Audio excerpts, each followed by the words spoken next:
Ang lamig ng panahon. So, ayan guys, ay nakapagluto na naman tayo ng mainit na sabaw. Ayan, masarap talaga mahumigop ng ganito guys. Lalo na't ang lamig. At yan ay nakapili-pili tayo doon sa ating fish market. At yan. So, ayan, magpili tayo ng masarap na isda. At yan ay lutuin natin to sa masarap na sabaw. Ayan, excited na naman tayo. So nakita tayo ng mga gulay-gulay dito sa refrigerator. At yan ang atin na naman gagawing sabaw. So meron tayo ditong alugbati, tselong, radish at saka itong sitaw.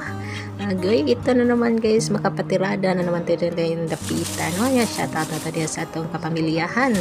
Sa atong mga friends. Hi Maricel's Angel na to diha sa mga taga-Gildaruhan. Shout out na to diha mayong buntag, mayong udto, mayong gabi na to dihang tanan. Hi Sister Ann, og amping diha kanunay og mao ni ang atong sudan na pod guys. And siya na mga magtagalog Bisaya na pod ta diring dapita guys.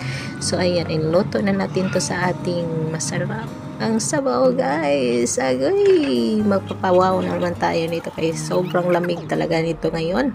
So ayan ay lagi tayong mag-inom talaga ng sabaw para maano ng ating lamig ay malambalan ba. So mo na ni siya guys, nya na na siya sili guys. Ibutang na to ang atong alugbati.